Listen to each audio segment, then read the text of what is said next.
15 আগষ্টত আমি সকলোৱে স্বাধীন দেশৰ নাগৰিক বুলি কওঁ। গতিকে চৰকাৰে 15 আগষ্টৰ আগতেই এটা ঘোষণা কৰক আৰু মুখ্যমন্ত্ৰী ইয়াত মাৰ্ঘেৰিটা ভিজিটত অহা 24 আগষ্টত অহাৰ কথা আমি গম পাইছোঁ। আমি কিন্তু বন্ধ দিম তিনিচুকীয়া জিলা। গতিকে এইকাৰণেই কৈছোঁ, আমাক সুখেৰে শান্তিৰে থাকিবলৈ দিয়ক। গতিকে এইটো আজি ভুল সিদ্ধান্ত। এই সিদ্ধান্ত উদ্ৰ কৰক, নহ'লে অসমৰ ৰাজ্যজুৰি এক প্ৰতিবাদ সৃষ্টি হ'ব। ধন্যবাদ। ট্ৰাইবেলসকল এটাই ডিমাণ্ড আছে যে হিমন্ত বিশ্ব শৰ্মাই ডাঙৰীয়া কেবিনেট যিটো সিদ্ধান্ত হৈছে এইটো সম্পূৰ্ণভাৱে অতি শীঘ্ৰে বাতিল কৰক। First point. ছেকেণ্ডে ইয়াত হিৰাপত বসবাস কৰা অতীজৰে পৰা যিটো ভূমিপুত্ৰ সিংফ, টাংচা, খামটি, মানটাই, চেমা আদি যিমানবোৰ ট্ৰাইবেলসকল আছে, ইয়াসকল কোনো আলাপ আলোচনা নকৰাকৈ এখেতে কেনেকৈ এই বস্তুটো এখেতে সিদ্ধান্ত ল'ব পাৰিলে, এইটো অতি দুৰ্ভাগ্যজনক কথা। আৰু আমি এটা কথা কওঁ যে আমি 30 বছৰে 1995 চনৰ পৰা 30 বছৰে আজিলৈকে আমি হিৰাপত বসবাস আমি ট্ৰাইবেলসকল আমি অট'নমাছ ডিমাণ্ড কৰি আছো। আমাক অট'নমাছ বাদে দিয়ক, এটা সূতা পৰ্যন্ত নিদি মিলি আজি আমাক মাহিমাক চকুৰে চাই ট্ৰাইবেলসকলক যেনেদৰে এখেতসকলে নিশেষ কৰাৰ যি পৰিকল্পনা কৰিছে, যেনে টিয়াব ট্ৰাইবেল বেলখন শেষ কৰাৰ পৰিকল্পনা কৰিছে, ইয়াৰ সম্পূৰ্ণ বিৰোধিতা কৰিছোঁ। আজি 5,000 মানুহ ৰাজপথত ওলাইছে। আহি থকা দিনত ইয়াৰ যদি সিদ্ধান্ত লোৱা হয়, তেনেহ'লে ইয়াত যদি 10-20 হাজাৰ মানুহ যদি ৰাজপথত ওলাই ইয়াত যদি কিবা এটা পৰিস্থিতি হয়, তেনেহ'লে সম্পূৰ্ণভাৱে হিমন্ত বিশ্ব শৰ্মা ডাঙৰীয়া বাতিল হ'ব, দায়ী হ'ব। ধন্যবাদ। লাষ্ট 31 তাৰিখত অসম চৰকাৰে যিটো কেবিনেটত সিদ্ধান্ত কৰিলে আমাৰ কাৰণে খুব দুৰ্ভাগ্যজনক। আৰু এইটো ক্ষেত্ৰত অসমৰ মুখ্যমন্ত্ৰী হিমন্ত বিশ্ব শৰ্মাই এটা অবিশ্বাস্য সিদ্ধান্ত লৈছে। তো সেইকাৰণে আজি আমি খুব দুখ পাইছোঁ, খুব শংকিত হৈছোঁ, ঠেট হৈছোঁ। সেইকাৰণে আজি আমাৰ ৰাইজবিলাক, জনজাতি ৰাইজবিলাক স্বতঃস্ফূৰ্তভাৱে আজি ওলাই আহিছে। আমি সদৌ অসম ট্ৰাইবেল সংঘ লগত চিচিটোৱা আমি ইতিমধ্যে প্ৰেছ মিটৰ যোগেদি আমি কথাবিলাক জনাইছোঁ। গতিকে আমি শীঘ্ৰেই এইটো সমস্যাৰ সমাধানৰ কাৰণে আমাৰ লগত অনুষ্ঠান কৰিব লাগিব। আৰু আমি এইটো কথা এটা ক'ব বিচাৰিছোঁ যে এখন গভ নটিফিকেশ্যন চৰকাৰী অধিসূচনাৰ যোগেদি ট্ৰাইবেল বেল লগতে অসমৰ 47টা ট্ৰাইবেল বেল এণ্ড ব্লক গঠন কৰা হৈছিল। এতিয়া চৰকাৰে ট্ৰাইবেল বেল থাকিলেহে অসমখন থাকিব। আৰু বহু ট্ৰাইবেল বেল্ট আৰু ব্লক য'ত প্ৰটেকশ্যন কৰিবৰ কাৰণে আলোচনা চলি আছিল, তেনেকুৱাখিনি সময়তে এইটো হঠাৎ যিটো সিদ্ধান্ত ল'লে সেইটো উইথড্ৰ কৰিব লাগিব। গতিকে আজি হাজাৰ হাজাৰ ৰাইজ ওলাই আহিছে। আজি 20টাৰো অধিক জাতীয় সংগঠন, খিলঞ্জীয়া জনজাতি জাতীয় সংগঠন আজি স্বতঃস্ফূৰ্তভাৱে ওলাই আহিছে। আমি কাৰো বিৰুদ্ধে নহয়। যিহেতু মুখ্যমন্ত্ৰীয়ে প্ৰথম আহোমৰ কথা কৈছে, আহোম জনগোষ্ঠী ইয়াত 12,000 মান ভোটাৰ আছে। আমাৰ হাতাম পৰীক্ষা ঐক্য সংহতি আছে। চাউলম চুকাফাৰ ইতিহাসৰ পৰা আজি তকলৈকে আমি তেনেধৰণে এটা লাইভলিহুড কৰি আছো শান্তিপূৰ্ণভাৱে। গতিকে আমি নিজকে protect our culture and life with dignity. কিন্তু আজিৰ তাৰিখত আমাৰ কোনো মান সন্মান নোলোৱা হৈছে। হাজাৰ হাজাৰ বিঘা মাটি আজি বেদখল হৈছে। গতিকে চৰকাৰে আজি মিয়াসকলক বাংলাদেশৰ নামত উচ্ছেদ কৰিছে, সেইটোত আমি সহযোগিতা আমি আদৰণি জনাইছোঁ। কিন্তু খিলঞ্জীয়া ভূমিত্বসকলক নিজৰ মাটি বাৰী শেষ কৰিবলৈ যিটো নেকি আজি ডেম'গ্ৰাফিক যিটো পেটাৰ্ণ চেঞ্জ হৈছে, ইয়াত মৰাণৰ কোনো গাঁও নাই।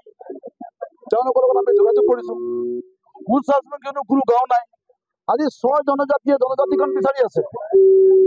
সেইটো দায়িত্বকাৰ কেন্দ্ৰীয় চৰকাৰলৈ প্ৰতিবেদন বা ৰিপৰ্ট দিয়াটো চৰকাৰৰ। কিন্তু তেওঁলোকে মিছা প্ৰতিশ্ৰুতি দি জনগোষ্ঠীৰ মাজত এটা সংঘাত আনিব বিচাৰিছে। আমি সেইটো হ'বলৈ নিদিম। গতিকে যদি মণিপুৰ সদৃশ যিটো পৰিৱেশ সৃষ্টি হ'ল উত্তৰ পূৰ্বাঞ্চলত, যদি মাৰ্ঘেৰিটাত তেনেকুৱা যদি কৰিব বিচাৰিছে, সেইটো আমি আজি এই প্ৰতিবাদ থলীৰ পৰা হিমন্ত বিশ্ব শৰ্মা ডাঙৰীয়াক আমি সকনি দিছোঁ আৰু হুঁচিয়াৰ কৰি দিছোঁ। আৰু এটা উল্লেখযোগ্যভাৱে আমি কথা ক'ব বিচাৰোঁ, নেপালী গেজিয়া হিচাপে প্ৰটেক্টেড 1950 আৰ্থকুৱেকৰ সময়ত তেওঁলোকৰ 509 ঘৰ মানুহ লখিমপুৰৰ DC অন ৰিকুৱেষ্টত আমাৰ ফ'ৰফাদাৰ্ছসকলে তেওঁলোকক অন গ্ৰাউণ্ড অফ হিউমেনিটি বহিব দিছিল। আজি তেওঁলোকৰ 30,000ৰো অধিক হৈ গৈছে আৰু মানুহ আহিয়ে আছে। ছেইম এটা এক্সাম্পল আজি বিজয়নগৰ। আজি বিজয়নগৰৰ পৰা এটা পুচবেক হৈছে, এক্স আৰ্মি বুলি পুচবেক হৈছে। গতিকে এইটো আমি বন্ধ কৰিব লাগিব।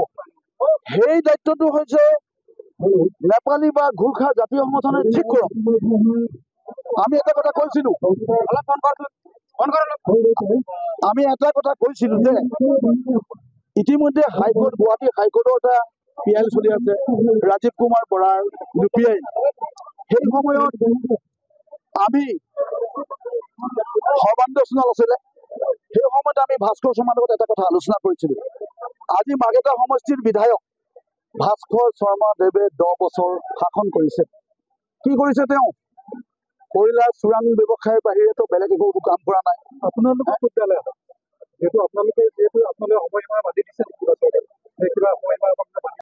জ্ঞাত যে 1951 তিৰাপ ট্ৰাইবেল বেল্ট সেইটো ট্ৰাইবেল সকলৰ কাৰণে সুৰক্ষা দিবৰ কাৰণে তিৰাপ ট্ৰাইবেল বেল্ট গঠন কৰা হৈছিল কিন্তু যোৱা 31 জুলাই তাৰিখে অসমৰ কেবিনেটে এটা সিদ্ধান্ত লৈছে যে ইয়াত তিৰাপ ট্ৰাইবেল বেল্টত অসংৰক্ষিত শ্ৰেণীক সংৰক্ষিত শ্ৰেণী হিচাপে তেওঁলোকে ঘোষণা কৰিবৰ কাৰণে কেবিনেটে সিদ্ধান্ত লোৱাৰ প্ৰতিবাদত আজি আমি ওলাই আহিছো আমি ক'বলৈ বিচাৰিছো যে যদি এই অসংৰক্ষিত শ্ৰেণীক যদি সংৰক্ষিত হিচাপে ইয়াত যদি ঘোষণা কৰে তেতিয়াহ'লে আমাৰ ইয়াত বসবাস কৰি থকা সৰু সৰু ক্ষুদ্ৰ ট্ৰাইবেল গোষ্ঠীসকল ইয়াত বিপন্নাপন্ন হ'ব অনাগত দিনত ইয়াত পলিটিকেলি ইয়াত ডেমোগ্ৰাফিকেলি ইয়াত যদি পপুলেশ্যন পেটাৰ্ণটো যায় তেতিয়াহ'লে আমাৰ ইয়াত ড্ৰাষ্টিক এটা চেঞ্জ হ'ব সেইকাৰণে আজিৰ এই প্ৰতিবাদৰ জৰিয়তে অসম চৰকাৰৰ মাননীয় মুখ্যমন্ত্ৰীক আহ্বান জনাব বিচাৰিছো যিটো কেবিনেট সিদ্ধান্ত আছিলে কেবিনেট সিদ্ধান্তক পুনৰীক্ষণ কৰি মেলি সেইটো ৰিভক কৰিব লাগে আৰু ইয়াৰ লগতে আমি দাবী জনাব বিচাৰিছো তিৰাপ ট্ৰাইবেল বেল্টত বসবাস কৰি থকা আমাৰ যিমান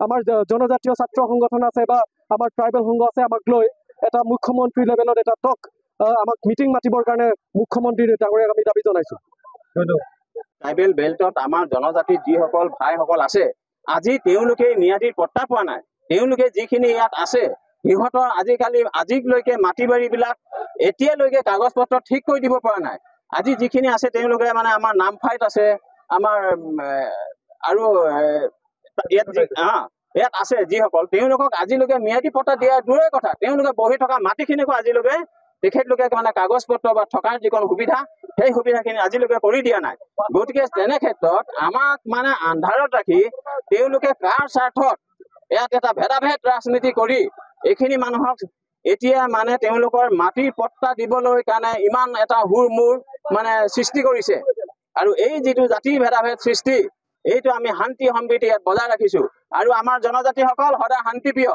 আমাক জোকাই নোলোৱাটোৱে ভাল আমি কেতিয়াও কাকো অন্যায় কৰিবলৈ যোৱা নাই আমি গোৰ্খাই হওক নেপালী হওক আমি তেওঁলোকৰ বিৰুদ্ধে প্ৰতিবাদ নহয় আমাৰ অসম চৰকাৰে কেবিনেটৰ যি সিদ্ধান্ত লৈছে সেই সিদ্ধান্ত বাতিল কৰাৰ প্ৰতিবাদত এইটো আমি অতীজৰ পৰা ইয়াত নেপালীৰ লগতো আছো ভাই গতিকে আমাৰ ইয়াত এটা সম্পৰ্ক আছে গতিকে এই হঠকাৰী যিটো চৰকাৰৰ সিদ্ধান্ত এই সিদ্ধান্তই আমাৰ মাজত এটা মনোমালিন্য সৃষ্টি কৰিছে আমাৰ জাতি ভাইসকলৰ মাজত এই কিন্তু যিটো ৰাজনীতি এই যিটো পলিচি চৰকাৰে প্ৰত্যাহাৰ কৰক কাৰণ এইটো যদি প্ৰত্যাহাৰ নকৰে অনাগত দিনত হয়তো ভয়ংকৰ পৰিস্থিতি হ'ব যিটো চৰকাৰে কিন্তু ইয়াৰ দায়িত্ব ল'ব গতিকে পুনৰবাৰ মানে চৰকাৰক এটা দাবী জনাইছো যে কেবিনেটৰ যিটো সিদ্ধান্ত সেই সিদ্ধান্ত প্ৰত্যাহাৰ কৰক আৰু সদৌ অসম ট্ৰাইবেল সংঘৰ আমাৰ কেন্দ্ৰীয় নেতৃবৃন্দৰ ছত্ৰছায়াত আমাৰ ইয়াত আমি 14টা চিংফৌ নক্টে খামটি টাংচা বুৰু মিচিং ৰাভা তিৱা সোণোৱাল দেউৰী মিচিং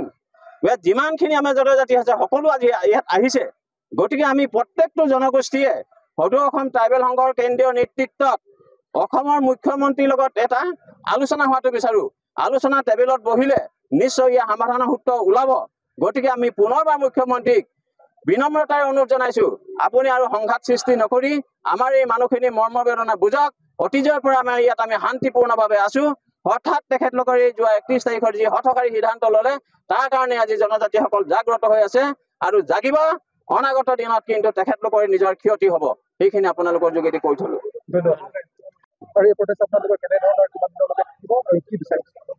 প্ৰথম কথা আমি সদৌ অসম ট্ৰাইবেল সংঘৰ মাৰ্ঘেৰিটা জিলা সমিতি মই সম্পাদক ভূপেন সোণোৱাল আপোনালোকক আমি সৰ্বপ্ৰথমে আমাৰ যিসকল সাংবাদিক বন্ধু আমি আপোনালোকৰ শ্ৰীচৰণত কোটি প্ৰণাম জনাইছো যিহেতু আপোনালোকে আমাৰ এই যিখিনি আমাৰ সমস্যা সেই সমস্যাখিনি আপোনালোকে আজি অসমৰ তথা ভাৰতৰ প্ৰেক্ষাপটত দাঙি ধৰিবলৈ আপোনালোকে আগবাঢ়িছে তাৰ কাৰণে আপোনালোকৰ ওচৰত সহস্ৰ প্ৰণাম আপুনি কথাটো কৈছে হয় কিন্তু এই যিটো আমাৰ Tirap tribal belt and block এইটো আপোনাৰ 1947 আপোনাৰ 46-47 তেতিয়াই গঠন কৰা কিন্তু তেতিয়াৰ পৰা যিখিনি আজি ইয়াত জনজাতি লোক আছিলে সেই জনজাতিৰ লোকসকলে ইয়াত আছিলে আৰু তেতিয়া আপোনাৰ যেতিয়া 1951 চনত তেতিয়া ইয়াত আপোনাৰ নেপালী সম্প্ৰদায় 401টা পৰিয়াল আনিছিলে, অসমীয়া 13টা, বঙালী 2টা আৰু আপোনাৰ বিহাৰী 16টা পৰিয়াল তেনেকৈ আহি ইয়াত সংস্থাপন কৰিছিলে প্ৰথম কথা। আৰু তেতিয়াই আপোনাৰ 1951 চনত ইয়াত নেপালী হিচাপে মানে তেখেতলোকক ইয়াত সংৰক্ষণ কৰিছিলে। কিন্তু এতিয়া দেখা যায় যে গোৰ্খা বুলি কোৱা হয়। সেইটো কথাটোৱে কৈ আছো যে তেতিয়া নেপালী বুলিহে আছিলে ইয়াত। আৰু যি 1951 চনত যদি আজি সংবিধানেও কয় তেখেতলোকক স্বীকৃতি ল'ব লাগে, সেই সংবিধানক আমি সদায় নমস্য আৰু এই সংবিধানৰ কথা আমি মানিবলৈ বাধ্য 51 চনৰ যিটো। কিন্তু এতিয়া কথা হ'ল তেওঁলোকে এটা গোৰ্খা সম্প্ৰদায় ইয়াত সৃষ্টি কৰিছে।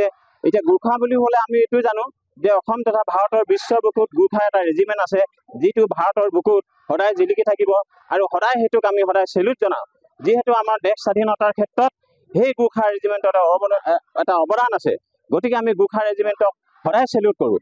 কিন্তু আজি হঠাৎ এটা গোৰ্খা হিচাপে জাতি উৎপন্ন হৈছে, যিটো ইয়াত 1951 চনত নেপালী হিচাপেহে মানে তেখেতলোকক এজন উপাধ্যায় বুলি এজন আনি পিনে ইয়াত সংস্থাপন কৰিছিল। সেইটো তেখেতলোকৰ নেপালী মানুহে আনিছিল ইয়াত। নেপালী বুলি আমাৰ লগত সম্পূৰ্ণ ইয়াত তথ্য আছে, নিজে আপোনালোকক যদি কয় আমি বোলে দেখাব পাৰোঁ। গতিকে তেনে ক্ষেত্ৰত আজি ইয়াত আকৌ এটা গোৰ্খা বুলি পিনে যেতিয়া ইয়াত এটা সৃষ্টি কৰিলে বাতাবৰণ, গতিকে তাতে মানুহৰ এটা মানে আমাৰ এই সমস্যা এটা সৃষ্টি হ'ল। আৰু ইয়াত যিখিনি আছে অংশ যেনেকৈ আহোম, মৰাণ, মটক বা অন্যান্য কোচ ৰাজবংশী বা আদিবাসী যাকেই নহওক, আমি কিন্তু তেওঁলোকক মানে কোনো জাতি বা অসংৰক্ষিত শ্ৰেণী বুলি আমি কেতিয়াও ক'বলৈ যোৱা নাই। কথা হ'ল কি, ইয়াত কোনো ধৰণৰ মৰাণ মটকৰ গাঁও নাই, কোচ ৰাজবংশী 100তকৈ কম সংখ্যক ইয়াত আছে, গাঁও নাই। তেনেস্থলত তেওঁলোকৰ কান্ধত বন্ধুক থৈ ইয়াত কি মানে তেখেতলোকে লাভালাভ কৰিব কৰিছে আমাৰ ভাস্কৰ শৰ্মা ডাঙৰীয়াই, সেইটো আমাৰ জনা আছে। আৰু এইটো কথা আমি গম পালোঁ তেখেতৰ যে আপোনালোকৰ মিডিয়া পাৰ্চনৰ যোগেদি গম পাইছোঁ, তেখেতে কৈছে যে মই যিদিনাখনৰ পৰাই বিধায়ক হ'লোঁ সেইদিনাখনৰ পৰাই মই এটা ইয়াত যাত্ৰা কৰিছিলে যে তেওঁলোকক মানে ইয়াত যিখিনি তেওঁলোকৰ নিজৰ জাতি মৃত্যুৰ কুটুম সেইখিনিক ইয়াত মানে সংৰক্ষণ কৰিবৰ কাৰণে অহৰহ চেষ্টা চলাই আছিল বুলি কৈছে। আৰু তেখেতে আজি এটা ভুল পথে অসমৰ মুখ্যমন্ত্ৰীক এটা সপোন দেখুৱাই আজি মুখ্যমন্ত্ৰীক এটা গ্লানি শুনাইছে। গতিকে যিহেতু এটা মুখ্যমন্ত্ৰীক তেখেতে এটা প্ৰেছাৰ দিছে আৰু এই ক্ষেত্ৰত আজি তেখেতেও মানে হয়তো বিমূৰত পৰিছে। যি কি নহওক আজি অসম চৰকাৰে যিটো কেবিনেটত সিদ্ধান্ত লৈছে, এই যে আজি এটা ইয়াত আমাৰ যিটো আমাৰ সংৰক্ষিত জনজাতিৰ কাৰণে এলেকা, ইয়াত তেওঁলোকক মানে যি এটা শ্ৰেণী বিভাজনৰ ৰাজনীতি কৰিছে, সেইটোক প্ৰথম কথা আমি প্ৰত্যাহাৰ কৰিবৰ কাৰণে দাবী জনাইছোঁ। আৰু যেতিয়ালৈকে এইটো দাবী প্ৰত্যাহাৰ নকৰিব তেতিয়ালৈকে আমাৰ সংগ্ৰাম অব্যাহত ৰাখিব। আৰু আমি ইতিমধ্যেই খুব কম দিনৰ ভিতৰতে আমি আইনী প্ৰক্ৰিয়া আগবাঢ়িবলৈ মানে প্ৰস্তুতি চলাই আছোঁ। এইটো এটা মানে আৰম্ভণি।